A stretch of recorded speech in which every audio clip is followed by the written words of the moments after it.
going on, everybody? Jeff back here at the Human Forum for another workout for you. As always, we're doing 3 things, 2 groups of 3 things for 15 minutes each.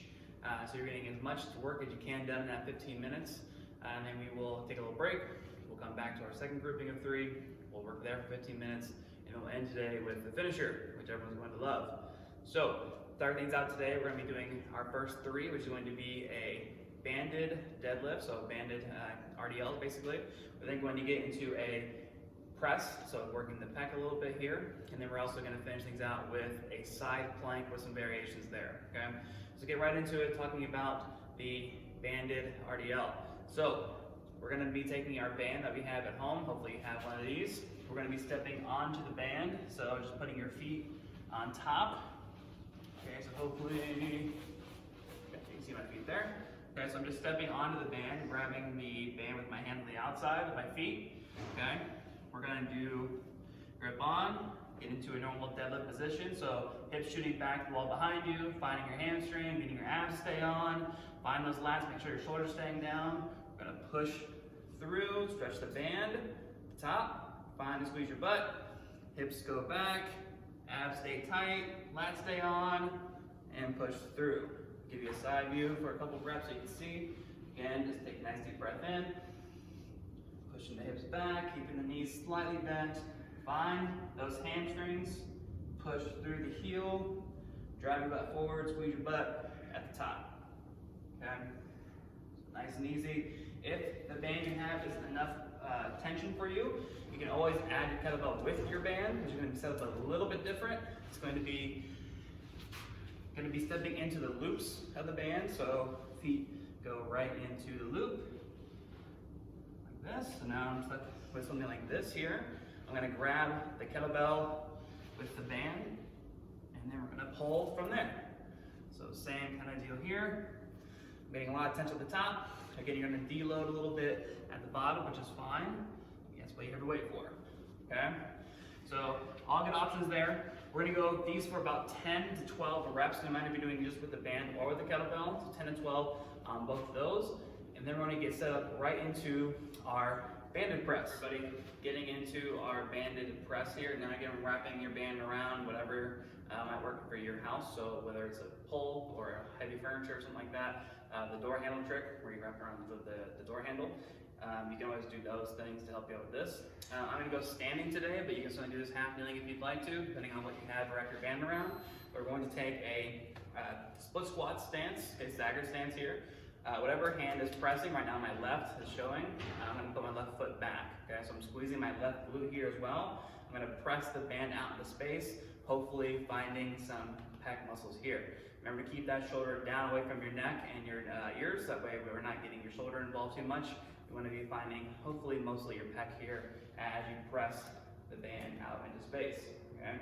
Slowly working the band back, finding a little bit of tension in the lat, and then again, we're going right back out. Okay? So again, if you need to, you can always do that hand trick. Other hand comes out in front, you're pressing out, and then kind of pushing your hands together. And that should hopefully find a little bit of a pec for you easier if you have trouble finding your pecs. Again, big ones there, breathing out as you go out with the band, breathing in as you come back in, and of course, focusing on just finding your pec and not getting your shoulders getting involved. So make sure you hit both sides there. We are gonna go higher rep ranges here, so 10 or 12 each side. So make sure you're getting both sides done there. And that'll lead us right into our last little bit, which is going to be a side plank. All right, everybody, last little bit here is going to be a side plank with a few different variations for it.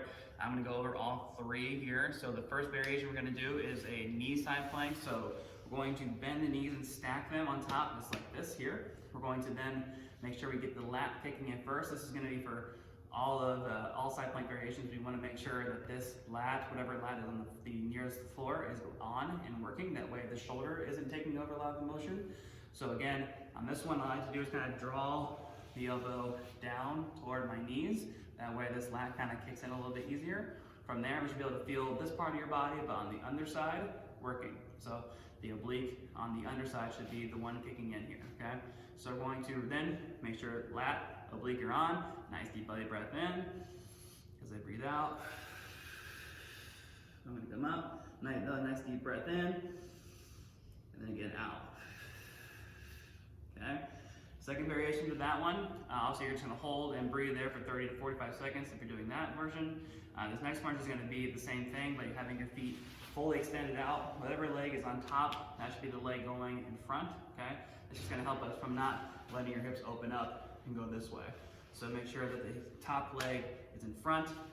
Same cues with the lat and the oblique. Posting up, same deal here, 30 to 45 seconds. Breathing. Again, if you're still feeling that shoulder too much, you can always turn this into a normal plank if that helps you get out of your shoulder joints. We don't want this to be hurting too much when we're doing our side planks, okay? But if it does feel fine, keep it up. If you need the last variation, it's going to be a banded reverse fly side plank. How we're going to do this is you're going to have your forearm down. We're going to put your forearm on the band so it doesn't move on you. Okay, so just like this. Now, however much tension I have over here, so if it's longer over here, it's going to be easier. If I pull it back this way, it'll be harder. So depending on how much tension you want, you don't need a ton on this one, so I would suggest making it pretty light. You can also use a dumbbell if you have a light enough dumbbell or anything that's kind of light that you can use. But we're going to take this band and we're going to post up. We're going to make sure that my lats engage, my obliques, I'm breathing, and then we're going to add the reverse fly. So I'm going to pull straight up.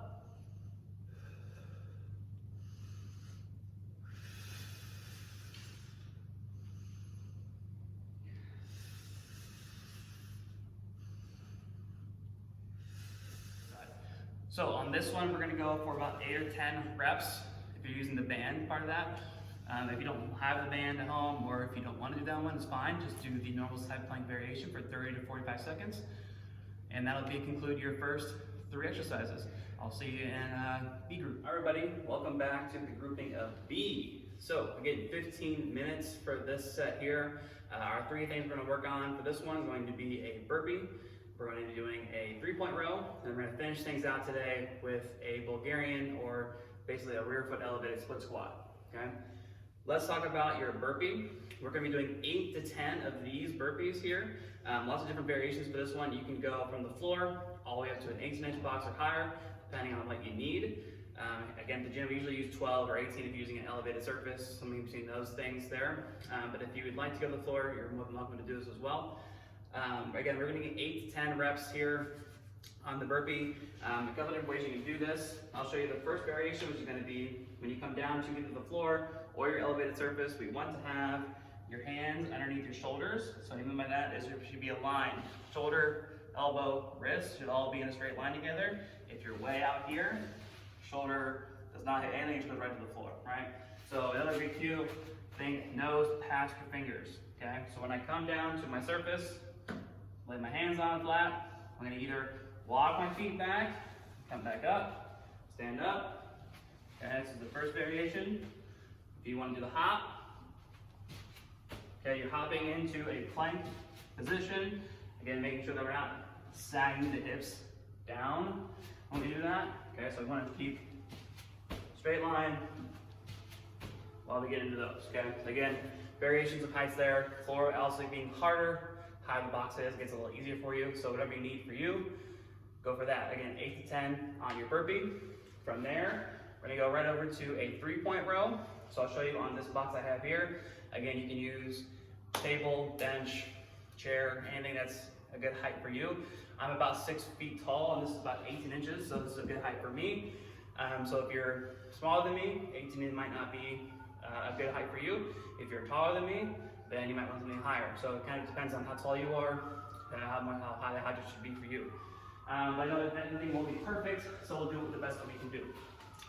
That being said, let's talk about the setup for the 3-point row. I want to have 1 foot in front of the object that I'm using to put my hand on, and 1 foot on the outside, okay? So when I'm setting up, you should be able to see one of my feet, the other foot should be out in space, okay? So from here, I'm going to put whatever foot is in front of the box, that hand will go on the box. I'm going to use a band today, but you can certainly use a weight for this as well. If you are using a band, then the leg that's not stepping, or not in front of the box, will step on your band.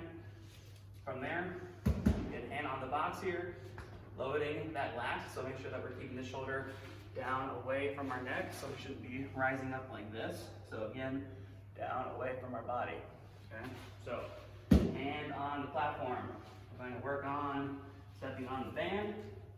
You're going to choke up on your band as much as you might need for a little bit of resistance. I should be getting hamstring tension, ab tension, and lat tension, okay? So if I don't have all of those, I can't start my pull yet. So once all of those three things are working, we'll pull up. The shoulder blade comes back a little bit against all of the shoulder and not the elbow. Don't get too concerned about the elbow here. We want to just focus on finding your lat, having that work, okay?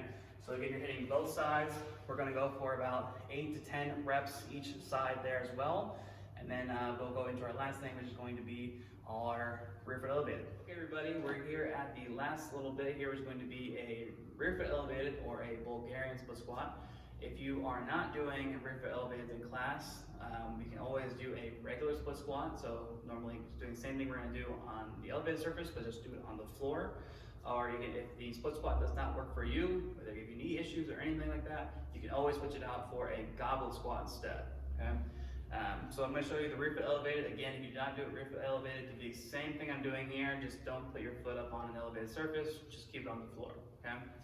So that being said, we're going to find yourself something to put your foot onto. This would be the first thing.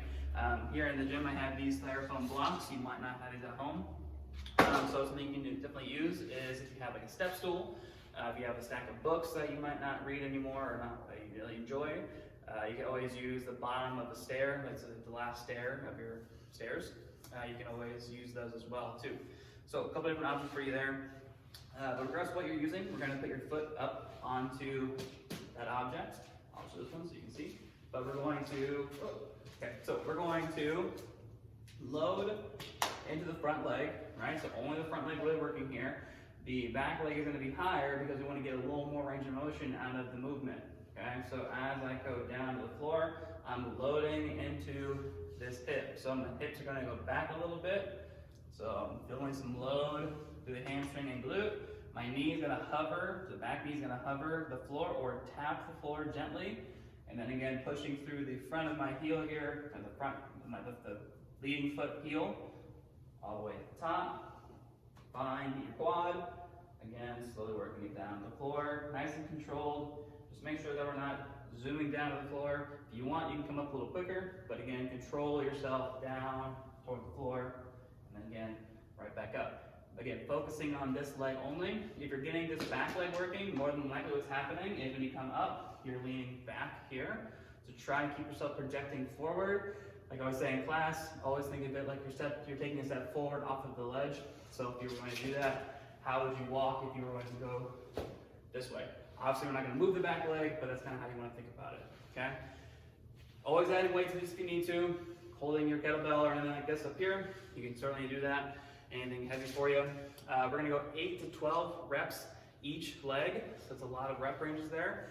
So just be aware of that. You might not need weight if you're doing 12 aside. That's going to be a lot. But again, focusing on just that front leg, okay?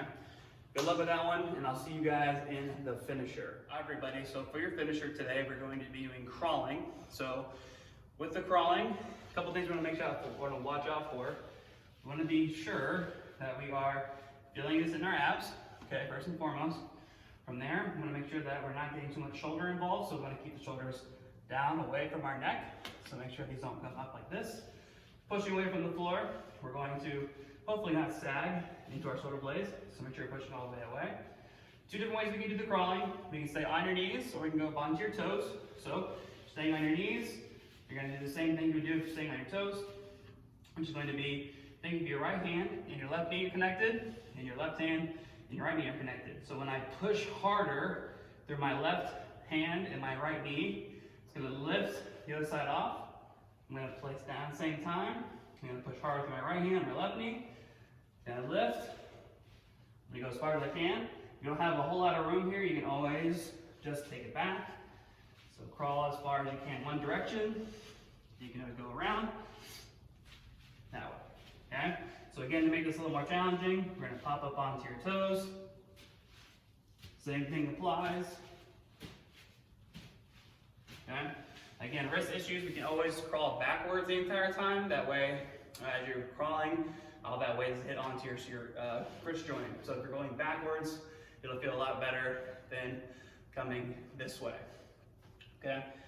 If for whatever reason you like to make that a little more challenging for yourself, you can always grab something that you can work around, like a coffee table. Today I'm going to use this blue box to show you what I'm talking about. So I'm going to set my box up here, and I'm going to crawl around it. So I'm going to start here, and go up onto my toes. I'm going to crawl until I'm past the object. Okay? Take it sideways. And now, backwards. Sideways again. Now back to where I started. Oh, brain. Yep, there we go. You get the idea. Woo! A couple of trips around that, and that will do you in, I'm sure.